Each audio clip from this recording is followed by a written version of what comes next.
નમસ્કાર દોસ્તો, 15મી ઓગસ્ટ 1947ના દિવસે ભારતને આઝાદી મળી. અનેક એવા આઝાદીના જે લડવૈયાઓ હતા તેમના થકી ભારતે આઝાદી પ્રાપ્ત કરી હતી. પરંતુ જે ભારતીયો અમેરિકામાં રહી રહ્યા છે, ઓસ્ટ્રેલિયા રહી રહ્યા છે, ન્યૂઝીલેન્ડ એટલે કે વિદેશમાં રહી રહ્યા છે, તે સાત સમુદ્ર પાર રહેતા ભારતીયો શું વિચારી રહ્યા છે આજના ભારત વિશે આપણી સાથે કેટલાક વરિષ્ઠ નાગરિકો જોડાયા છે. તેમની સાથે વાતચીત કરીશું કે જેઓ વર્ષોથી અમેરિકામાં રહી રહ્યા છે. આપનું નામ છે? જી ભરતભાઈ, એ જાણવા માગું છું કે આજના ભારતના યુગ વિશે આપ શું વિચારી રહ્યા છો, જે રીતે ભારત પ્રગતિ કરી રહ્યું છે? ભારત દેશ આઝાદ થયા પછીથી ઘણી બધી મુશ્કેલીઓ થઈ હતી. તે છતાં પણ નવી ગવર્મેન્ટ અત્યારે આવી છે તે અત્યારે દેશના ભલા માટે ઘણું બધું કરી રહી છે. અત્યારે એ વિદેશમાં વસતા ભારતીયો માટે પણ તે ઘણું એના ઇમિગ્રેશનના નિયમો અને ઘણા બધા નિયમો વધારા સાથે અમલમાં મૂકવામાં જાય છે. લોકો આવનારા જે વર્ષોની અંદર ભારતનું ભવિષ્ય આપ કેવું જોઈ રહ્યા છો? ઉજ્જવળ જોયું તો ભારતનું ભવિષ્ય હું ઉજ્જવળ જોઈ માગું. ઉજ્જવળ થશે ભારત, આના કરતાં બી ઇન્ડિયા ઉજ્જવળ રહેશે. તો હજુ પણ ઉજ્જવળ રહેશે ભારત, વધારે વધુ કરશે. આવનારા દિવસોમાં હજુ પણ પ્રગતિ વધુને વધુ કરશે. આપનું નામ સાહેબ? વિપિનભાઈ, તમે પોતે શું વિચારી રહ્યા છો કે ભારત જે રીતે પ્રગતિ કરી રહ્યું છે તેવા સંજોગોની અંદર ભારતે અનેક વિશ્વના દેશોને તેમણે ચોંકાવી દીધા છે? જે રીતે વિકાસ દર, અર્થતંત્ર આગળ વધી રહ્યું છે તે જોતા આપનું શું માનવું છે? ભારત અત્યારે બહુ મોટી પ્રગતિ કરી રહ્યું છે.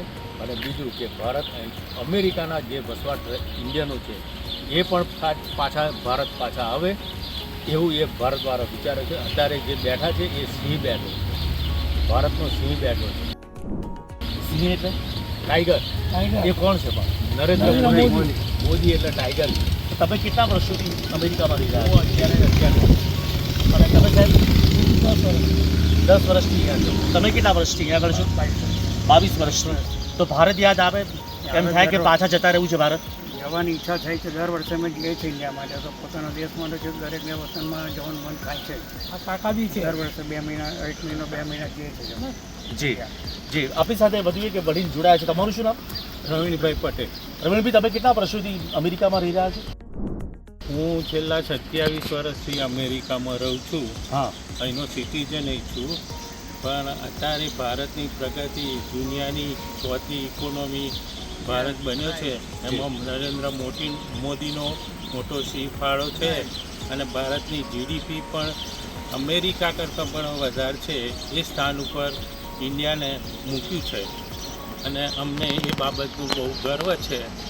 અને અમેરિકા અને ભારતના સંબંધો સારા રહે અને પરસ્પર ભેદભાવના રહે એવું હું ઈચ્છું છું. પણ હું આપ સૌને એક સવાલ પૂછવા માગું છું કે તમે વર્ષોથી રહી રહ્યા છો અમેરિકામાં, તો એમ થાય છે ખરું કે ભારત પાછા જતા રહ્યું છે? તમારા જે દીકરા દીકરીઓ અહીંયા આગળ જે રહી રહ્યા છે તેમને પાછા ભારત મોકલવા છે? લોકો વિચારે નહીં. નવી જે પેઢી છે કોઈ વિચારવાની નથી કે મારે જવું છે. જી, પણ તેઓ ભારત માટે કયા પ્રકારનું યોગદાન આપી શકે? અહીંના બોન્ડ છે એ બહુ વિચાર નહીં કરી શકે. પણ જે ઇન્ડિયાથી 10-12 વર્ષની ઉંમરે અહીં આવી ગયા છે એ લોકોને એ વિચાર થશે કે મારે ભારત દેશ માટે કંઈક કરવું છે. કારણ કે અહીંના બાય બોન્ડ હશે એ લોકોને બહુ ઈચ્છા નહીં થાય કે હું જાઉં કે ના જાઉં. પરંતુ એક લગાવ અને પ્રેમ તો રહેતો જ હશે કે એમ કે મારે જવું જ છે એવું ના વિચારે. તમને પોતાને થાય ખરું કે થાય? અમે તો પૂરેપૂરું થાય. દર વર્ષે અમે જઈએ છીએ એટલા માટે જઈએ છીએ કે પોતાનો દેશ એ પોતાનો દેશ જ છે, કે બીજું કોઈ નથી. એમ માંદે વતન લાગે આપણને.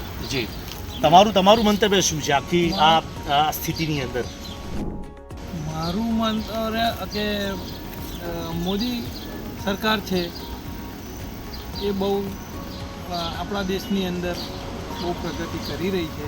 આપણે પેલું જ્ઞાન એ કર્યું જી, તો જે મોદી સરકાર આજે એ કરી રહી છે તો સારામાં સારું છે. અને મને તો ઇન્ડિયા જ ગમે છે.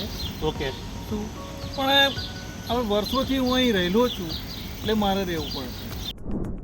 પરંતુ જે દેશ દાજ જે છે એમ થાય છે કે ભારત એ વિશ્વની અંદર એક ઉજળું જે નામ જે કર્યું છે? સવાલ જ નહીં, ઉજળું જ છે અને આવશે ત્રીજા નંબરની એક ઇકોનોમી થશે. જી, તો એ નજીકના ભવિષ્યમાં એ જોવા મળશે કે જેટલી ઝડપથી એ અર્થતંત્ર એ કૂદકે ને ભૂસકે આગળ વધી રહ્યું છે અને જે IMF દ્વારા પણ કહેવામાં આવ્યું હતું કે આગામી વર્ષોની અંદર 2026 સુધીમાં 6.4%ની ગતિથી જે અર્થતંત્ર એ વેગવંતું બનશે, આગળ વધી રહ્યું છે.